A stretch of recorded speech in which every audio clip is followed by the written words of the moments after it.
So today we're going to talk about the question that you asked, I think Nusrat asked me, how do you know the good ideas from bad ideas? So in my own experience, over the time I have developed the 6 filters which help me analyze if the idea is good or so-so.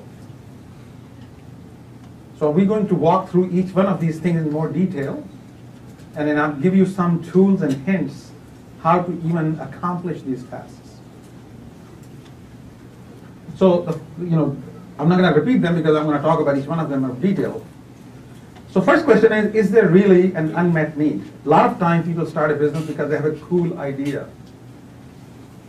Cool ideas are cool and fun to do with, good hobby, but they don't make business. Business job is to make money. So you need to figure out what is the unmet need. I know some of you are thinking, Facebook, what was unmet need? But there was. Especially if you watch the movie, Zuckerberg was a geek. He couldn't meet any girl he wanted to. He didn't know what they did. Why not create a way for them to not only just tell their name and phone number, but also tell the movies they like, the things they like to do, and their mobile phone number. That's great. That's exactly how it started, by fulfilling a personal need, which then became evolved to all kinds of interesting. There's always an unmet need that a business fills. And this is the way to think about that. Is there really unmet need? And then you need to make sure, how do you know there's really unmet? Why is it unmet? Is it unmet because technically not possible? I mean, there is an unmet need for a time machine, but that may remain unmet because technical challenges prevent you. Sometimes it's the timing. So, second thing out of this thing we ask, what I have established, is there really unmet need? Is it worth my time? Is it big enough opportunity that should I really spend the energy on it? Because some markets are so small that if you make half the decisions wrong, you're going to miss the mark. Investors love large markets because they know you can make 50% of your decision incorrect and still get a piece of the market. It's kind of like if you ask me to hit a dartboard on the back wall, to hit it I have to be what? Pretty precise, kind of lucky too. But if you tell me to hit anywhere on the back wall, I can close my eyes and hit the dart and hit some part of the wall. This is the beauty of large markets. So how big is that market?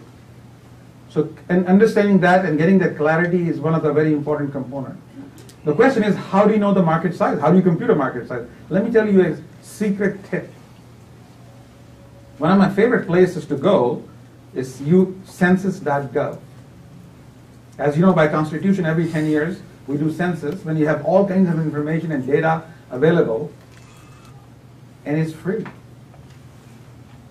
So suppose I'm trying to make some kind of a special instrument for left-handed dentists. How big is my market? How many left-handed dentists there are? Census.gov. It will tell you that 14% of the people are left-handed. And it tells you number of dentists. You multiply the two, you got number of left-handed dentists in the USA. All kinds of data are sliced, cut, available for free. So this is my first, when I try to estimate how big is the market, how many people can possibly buy this, I start here. Then you want to get more information. Suppose you want to get information about an industry. Like how many dentists there and how much does a dentist spend on surgical instruments, for example? Because I'm trying to figure out how big is that market. What do I do? Where do I go to find this out? If you call people, not everybody is happy to talk to you, except one person. One person who almost cannot wait for you to call. And they love to send you free information. Who is that person? Well, that person is the executive director of the trade association. There are 1,823 trade associations in America. Everything has a trade association. Dairy farmers, electronic industries, SIA.org. Electronic design and software, EDAC.org. Every kind of trade association is available, and nothing will please the executive director to get an inquiry from an entrepreneur. They send you all kinds of data for free. So I'll tell you a story. I was trying to figure out where should I advertise. What do these semiconductor industry people read? Because I wanted to sell to them, but I don't know what do they read. Where should I advertise? I don't even know that. So I use this technique to find that, and I'll tell you in a second how did I do that. But look at that. These are all the association directory from disabilities, education, engineering, insurance companies. All of them have hundreds of members. All of their website has all kinds of detail right there available for me to copy and call this number. My total cost of this market research? 0. So this data is available, and this is how entrepreneurs do this market research without spending any money. So connecting research, what you're trying to do by market research is you're trying to establish who really needs me. Who needs me more than others? How do these people make the decision? Who makes the decision? When will they buy it? Who else can they buy from? You need to have that clarity in your mind before you quit your job and start your business. So there's a lot of homework you can do which will prep you before you start your business, which most of it costs no money at all. But so few people actually do it. Many of you get excited, jump in, let's quit the job, I'm so excited, I'm going to be an entrepreneur. And then it's kind of a slow, miserable death to failure. So the smart ones actually do a lot of homework, a lot of that for free, before even they quit the day job. And that's a smart entrepreneurship. So the reason is because you need to figure out who needs you more. When I ask people, okay, we're writing a software which can help improve your math score for high school children. That sounds pretty good. Who is a customer? Well, high school children. I know, but who needs you more?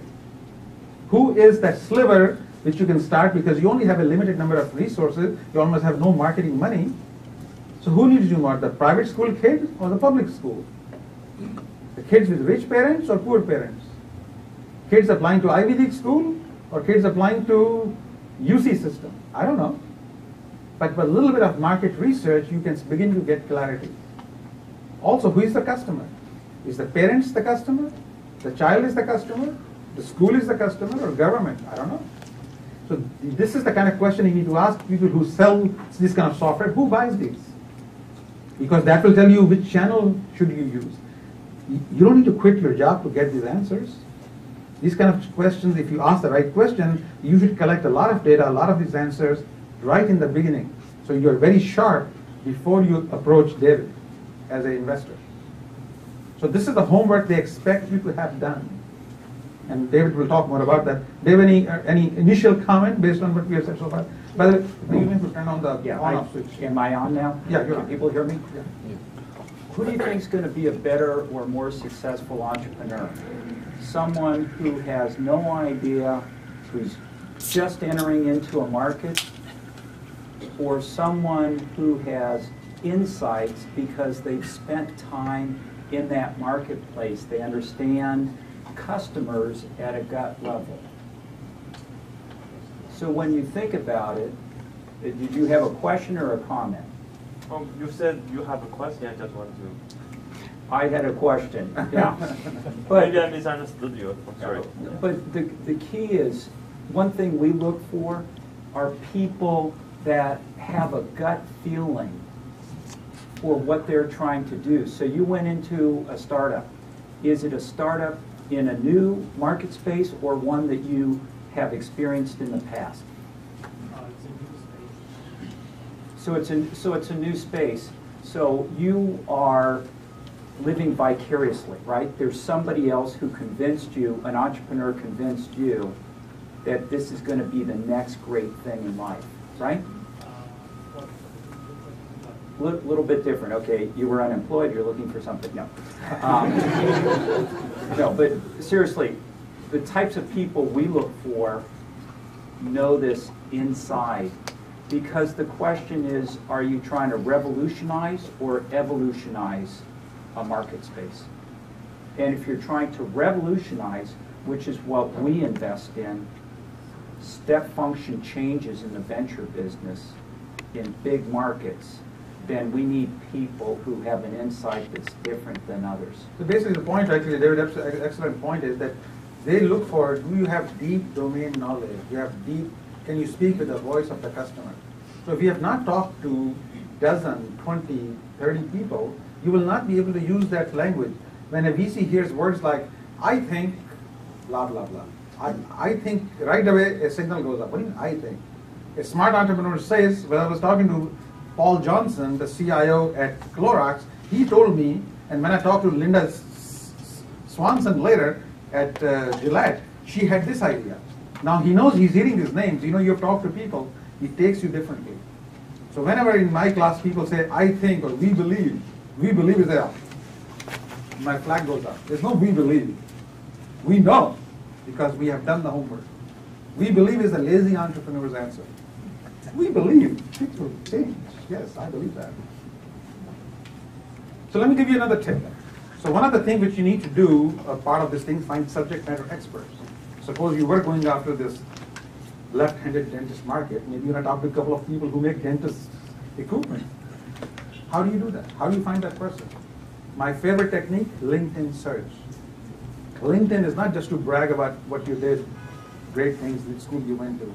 LinkedIn search is one of the most powerful tools and it's free. So just about any topic I can put in and I can find people who have that keywords in their background.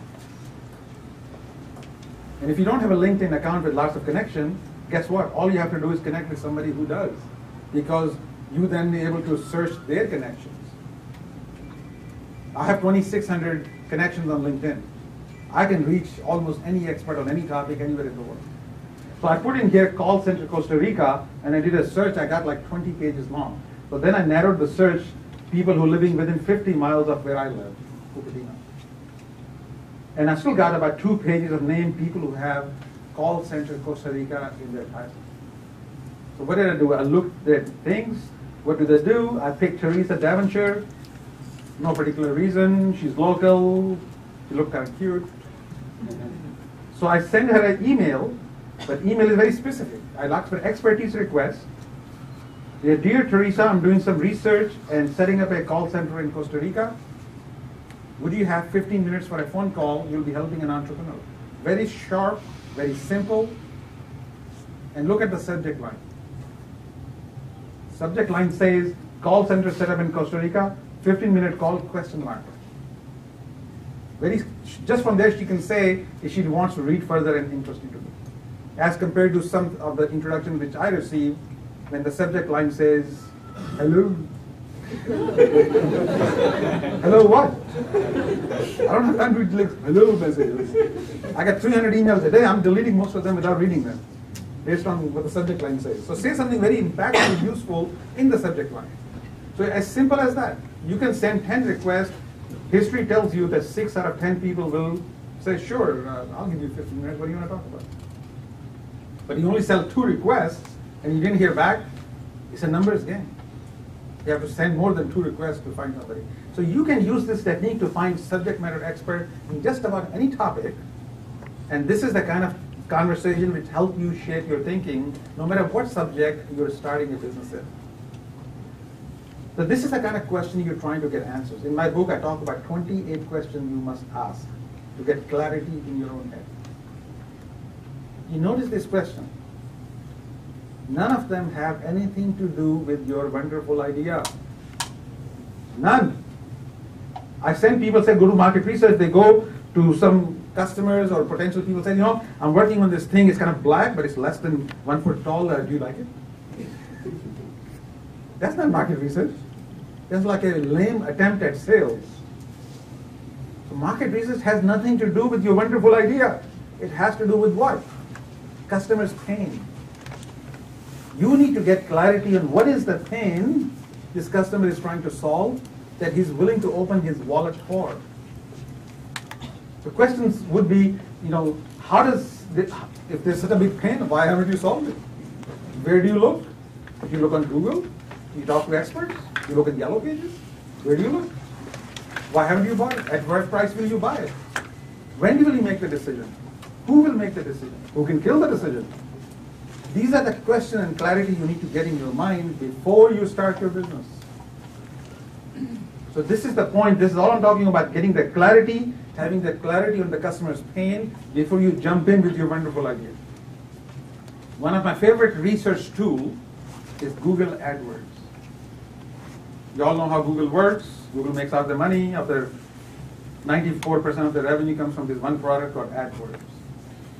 So you can display your ad, and only somebody clicks on your ad is when Google charges your account automatically. If they don't click on your ad, no money is charged. So what I do, I set up a Google AdWords account, and I bring people to click on a landing page. Landing page is a single page website in which I can ask a relevant question. For example, when I did that recently, we were trying to set up a international pen pal business for preteen girls 6 to 12 years old, who want to make a friend in some other country. And we wanted to see, like, would parents even allow them to set up? Would it be work? How much time did they spend? So we put a simple ad on Google AdWords. We had a one-page website that we're setting up this website. And if you give us some feedback, I will give you 2 months premium membership for free. But we have 7 or 8 questions to ask you. And then I set up SurveyMonkey, free subscription for 1 month. After that, $19 a month, but free subscription. And you get a free subscription and constant contact, then $15 a month, but free for first 60 days. And you can set up this little loop. When your ad is displayed, anybody types in pen pal, people click in, they take a short survey, and you collect their name and data. Our total cost of doing this, we did that, we got 235 people to respond. Pretty good data. My total cost of doing this, $12.38. Because I was only paying like 5 cents per click. When people click, 5 cents, come here, take the survey that month. So while you be sleeping, you could be actually collecting data, because why make a product if nobody's ever going to buy it? Let's find out if anybody's even cares, anybody's going to click on it. Is nobody going to click on it? Maybe you shouldn't even make the product. If you remember in olden days, you are all too young to remember, there was a time in America, there was mail order things. Back to the magazine, you order something, it was 4 to 6 weeks for delivery. Guess what? They weren't making the product. Only when they received the enough order, then they'll make the product. That's why it took 4 to 6 weeks for delivery. So this technique of only making, if people are looking for it, is a powerful one. The reason of all this is, you need to find your red sliver. Every company has a red sliver. Red sliver is the people who need you more than others. Because yes, everybody needs your product, but there's some subset of people, I don't know who they are. Are these single women under 25 making more than $50,000 a year? Is it people who don't see well with both eyes and take a BART to work? I don't know. But there's somebody who needs whatever your product or service you have more than others.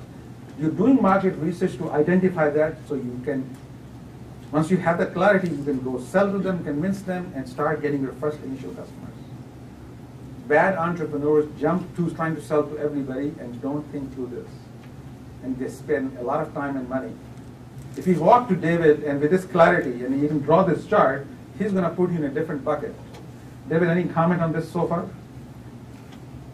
You can even disagree with me. No, I think part of the challenge is people don't really understand the problem set they're solving. I mean, I completely agree with you that there's not a real clarity on, these are the people that have the pain points. This is the solution that I am proposing to go solve that pain. And I talk to 5, 1,000, whatever. Now with the web, you can do market research and it's so inexpensive. You can bring solutions to market and it's so inexpensive. Times have changed. The internet has enabled some really cool things. Customer acquisition can be almost zero. So the complexity in businesses and business models is growing exponentially, which is awesome. The barrier to entry is lowering so you can enter. The problem then becomes, how do you build a moat around what you're trying to do to protect it from others? But I think your example of the $12 to get some keen insight, think about that, how wonderful. And all of you either know directly or know others how to use a SurveyMonkey or other types of services to get that for a very inexpensive price. So it's a great time to be an entrepreneur. There's a lot of things you can do for very low cost but very powerful information. Because at the end of the day, we're in an information and knowledge society. We're continuing to move in that direction. We were talking earlier about semiconductor companies. And when I started 25 years ago in the venture business, we funded a lot of them. We don't fund too many anymore, but we fund a lot of businesses like you were describing, which build on top of the physical infrastructure, right? So basically computing, it's not free, but it's pretty close. You've got hardware's free, software's free, communications is pretty close to being free. And then with the infrastructure, what can you build on top as an entrepreneur? Because that's a discontinuity. Again, go back to my theme. If you want to create new and big businesses, you go into discontinuities that others haven't built on before. So other thing which you, fourth thing of the seventh thing we're looking at is differentiation, positioning. Now, positioning looks like one of those MBA big words, but really what it is, how will your customers perceive you? How will they differentiate in their mind you versus other options? Are you going to be the most expensive product? Are you going to be the most integrated with Windows? Are you going to be most good looking? Are you going to be what? Some way you got to be different. You can't be like everybody else. How are you going to be differentiated? This is a clarity you should have. You should test it with those people. Like David said, you can do research, but it's as simple as offering to buy free pizza at work and get 6 people in a room over pizza and discuss your ideas. And say, this is what we are thinking, this is the pain, do you agree or disagree, how much people will be willing to pay for it?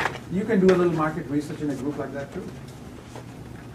It doesn't have to be complicated, but my key point is talk to dozens of people before you start your business to understand their pain and their unmet need clearly. And keep asking this question throughout. Yeah, you know, one other concept also is business models. We're seeing a business model revolution. And so its positioning is one thing, but it can be as simple as, historically, you've bought software and you paid a license fee and you paid a lot of money at day one that you deployed it. There's a new model, right, called SaaS or subscription or recurring. I'm going to bill you each month for whatever. And so the business model innovation is just not technology, but the freemium model that we hear about, you get it free for a period of time, and then once you use too much of it, then you have to pay a little bit, and if you want to use even more, then you may have to pay even more. There's a lot of business model innovation, so think about it. It's positioning, but there's a lot of different angles to how innovation occurs, how entrepreneurs take advantage of different opportunities. So positioning is really what you do in a crisp way so people will remember. So this is when many people actually give vague answers. I hear all the time with people like, what do you do? They say, look, we increase website security. All right, great. So does 100 other companies. But if your positioning is, we cut fraud on online transactions for commercial banks, that's much more memorable. It's much more specific. It's like going to a party and meeting, say, what do you do? Well, I'm a doctor. As compared to, I'm a hand surgeon. How many hand surgeons do you know? You're going to remember that guy was a hand surgeon, very specific. This is my point. So you need to get that clarity so you can be saying at that crisply, what do you do? Because this is how your customers will then remember you. And this is how you'll be able to crisply identify your own proposition, your own positioning. Ultimately, we all trying to draw a chart like that in our mind. Suppose you cut online fraud on commercial transactions. How are you different from other people who do the same thing?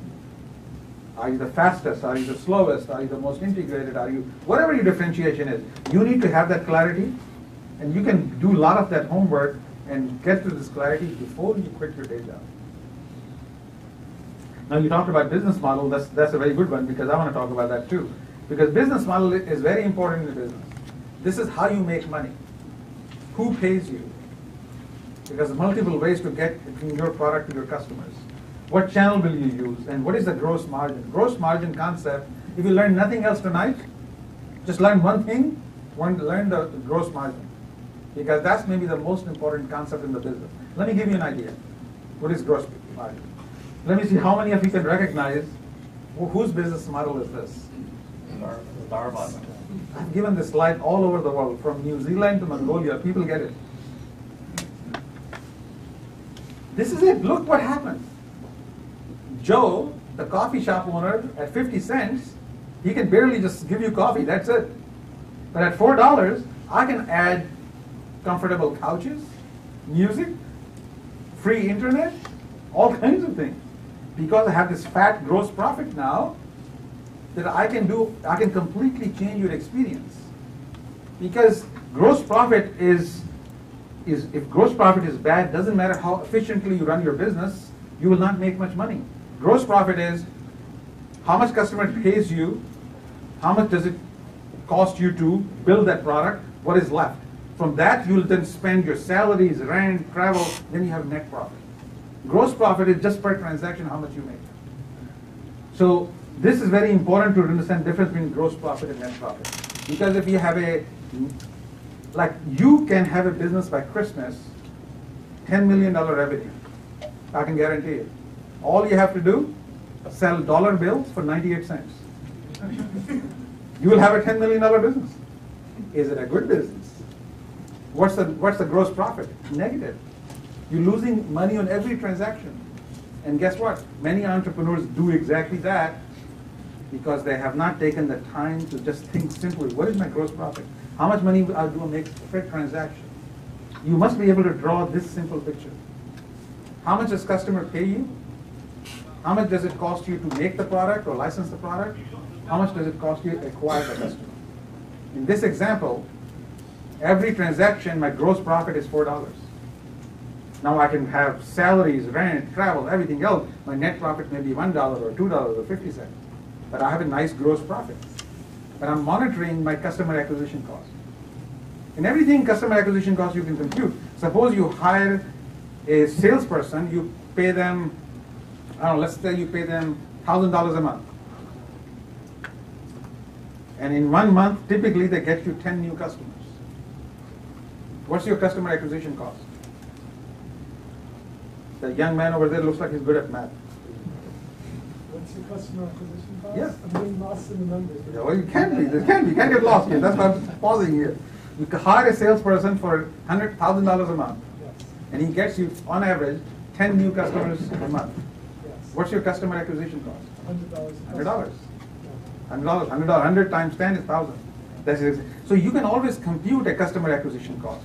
If you're using Google AdWords to get customers, and after every 10 people click, one actually buys, it's 30 cents per click. 10 clicks are wasted, one person buys. Customer acquisition cost is $3 per customer. So it's not complicated. But make sure when you think of gross profit, think of customer acquisition cost as well as your product cost. If you get that positive, you're in great shape. So simple things like that. So I don't know, how often do people come to you and have no clue about the business model? Is that something which bothers you guys? You know, it's a great question. Part of it depends. There are certain markets that we have a gut feel for that we are going to be, that we believe are going to be huge. And so if someone comes to us and says, "Wow, I got this new whiz-bang technology," and usually they come and they say, "Oh, we're going to sell this on, a one-time purchase forever to this customer, and we're going to charge them $10." And we go to them and we say, yeah, that will get you nowhere. But if you think about doing these 4 things to create a different business model, a different look at the world, then maybe we can do something together. But the number of times we can tell the entrepreneurs that is a small number of times, because we have to be so intimate with the market that we can tell them go a different direction. And so in that case, we're looking for the entrepreneurs to say, here's that mountain, here's how we're going to take it, and here's the business plan that can make it a success. But if they haven't, this is a hard issue, because we want our entrepreneurs to be really optimistic, but if they're not grounded in any sort of reality, we've got a lot of other people we can deal with. And so there's always a really fine balance between, being real crazy and the reality distortion that Steve Jobs is known for, right? He distorted reality, but you have to, going back to your earliest comments, which I think is right on, you really have to ground it in customers and talking with them and getting them to believe and be willing to say to others, if this entrepreneur does this solution, this is how we'll use it and this is how we pay for it. And that's ultimately what we look for. Thank you, thank you. So let's talk about channel. So this is you, and that cute looking is your customer. How does your product then go from you to your customer?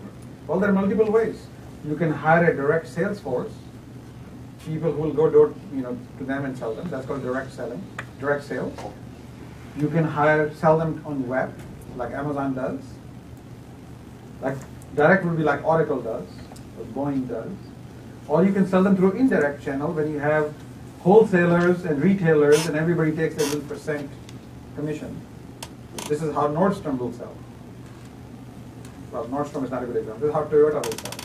So Toyota has, in country, they have a distribution, then they have Toyota dealerships. So every product is different. So you have to decide which channel is most appropriate for you. Because each channel has a different trade-off. And mostly it's how your customers are used to buying your product. It's very hard to change customer behavior. Yes, once in a while, somebody like Steve Jobs with a muscle of Apple computer can change the way people buy music. But that's rare. And yes, somebody like eBay can change how people buy other equipment. But in general, it's hard to change customer behavior.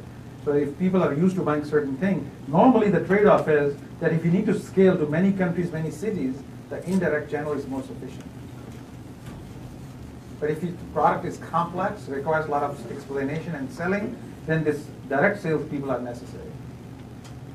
And web, again, changes everything. And you can see it's much more efficient cost-wise because this is expensive, these are expensive. That's why Amazon model kind of makes sense after all these years. And this is a good point. I love this slide because there are different routes of distribution. And if you get there and can displace somebody else, especially if it's like direct or indirect with either physical goods or a structured industry, and you're the one who innovates, you can lock that up and keep others out, because then that can be a competitive weapon that you have vis-a-vis others. So with the information flowing across the web, you've got more viral things, but especially where there are physical goods, medical devices, or other things, if you can lock down that channel, wow, you've got a great differentiation vis-a-vis other things and other competitors. So for example, if you look at today, Cisco's main competitive edge is actually not their technology. Their technology is pretty good too, but Huawei has technology good too. The real power of Cisco is the channel. 40,000 resellers worldwide trained to sell their product. That's their power. You can't displace that. It's so expensive to build it. So this could be your advantage, that the companies know that. Last thing which you have to worry about is why us and why now? Who is the team? Is it the right team? Where do you find the team members? I know one of the most profound advice I got was from my first secretary back in early 80s, Terry Groner. He said to me, Naeem, you're not going to find anybody between your couch and your TV. Maybe different meaning she was using, but it's very profound, but I still remember it. So you have to get out of your couch and be here like event like tonight. And this is where you're going to find your co-founders, your investors, your other collaborators. And this is what makes Silicon Valley so great, because it is easy to find events like this all over the time when you can meet people. Because nothing is more compelling, more powerful, and hardest is this one. Finding the right co-founders, right investors, right people. And we still struggle with that. So this is the reason it makes sense to be looking for and always be building that relationship. Actually, when I was younger, I told one of the guys who was the executive vice president of the company I worked at, QuickTime, and his name was Paul Kwan, and maybe some of you don't know him. So I said, Paul, I'm going to start my own company. He said, hey, great. Where is your team? I said, team? I don't need a team. I'm smart. I said, you know nothing. Go back. When you have a team, when you have at least 3-4 people who are willing to follow you out of the building, then come back to me. But he was so right. That's the hardest thing, to find people who will follow you. And that, once you find the right team, then you can have success after success. So let's bring it home by some of the last comments made here. And I know Paul is going to, David Lane is going to talk about that too. That what makes an entrepreneur? Some of these things are pretty obvious. Everybody's told you have to be creative, resourceful, hardworking, yeah. That's obvious. What is not obvious? What is not obvious is some of this stuff. You have to have conviction. If every time you talk to somebody and you change your mind, you're like a little boat on the lake, with every wind you're pointing in a different direction. You have no conviction. Investors want to see this conviction. You need to have some conviction. Hopefully based on data and customer knowledge, not your stubbornness, but you need to have conviction. Other thing, what I call able to live in the fog. Most of the time you'll have to make a decision with less than 70% of the data required. Not everybody is comfortable making decisions with less than full amount of data. Big companies are not stupid. They're slow because they cannot live in this 40 to 70 zone. They got to live in this 95 to 98% zone. They need to have a lot of data to make decisions because stakes are high. But if you're a kind of person who gets very uncomfortable, everybody will ask you, well, boss, what do? You say, well, I don't know, I'm thinking about it, we've got to think more.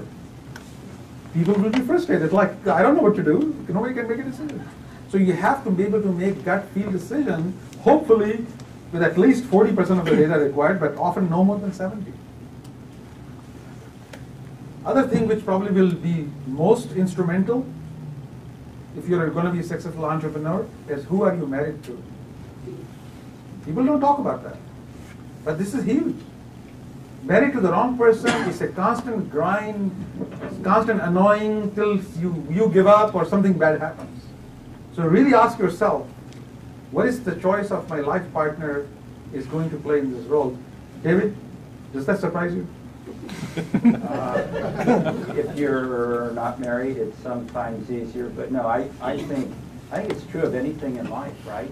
No matter your path, especially if you're married, you have other people, and if you have children, I've been listening to the Steve Jobs autobiography, or not autobiography, but biography recently, and I'm at the section which is now towards the end of his life, and he's reflecting on sort of, was I a good dad to my children? And so it does have implications, and most people's family is their support infrastructure, and they have to be 100% committed or it's not going to work. And so most people don't think about this, but it's really critical. It's not just, are you committed?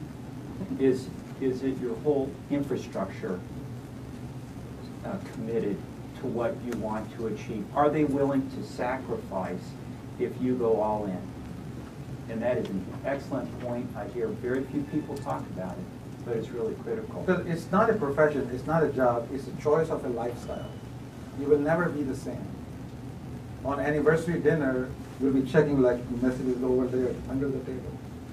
You'll go to sometimes pretend to go to the bathroom to send some text messages. It changes you forever. It's hard to get out of it. And some people's wives or husbands are okay with it, some are not okay with it. How many people have no separation between their personal and their professional life? Are there many people here? The reality is that's where you have to go. And it's a commitment that everybody involved has to make, but I actually look at it that my personal and professional career now is completely intertwined. I actually can't separate it. And that's really what everyone has to be, from my standpoint, to really be a successful entrepreneur, a successful business person, is you have to be all in. So let's talk about team a couple more times. Like, how do you find the right team member? Because they were your high school buddies, that's what makes a good team? You've known them a long time? They're your neighbors, maybe? A lot of time, 4 engineers that went to school together say, great, you're a team, we're going to do something together. How would you feel if there was a football or soccer team with 4 goalies? Is that a good team with 4 goalies on it? Not so good. You need complementary skills. So thing which ultimately is hardest for me is I'm still get influenced by good-looking people. It's like, how hard could it be? I'm sure he can learn to program in Java in 6 months. But he can't. So look for this deep mutual respect. Again was in a company, we didn't really like the co-founder that much, but we both had deep mutual respect for our thing, and that company worked well. So this is look for the deep mutual respect for each other's skills, and you probably can have the right kind of skill, but you think about people who share your vision, people you have worked for, so you know each other's shortcomings. Finding the team is the hardest thing of all the things you will do. So work on that early till you have.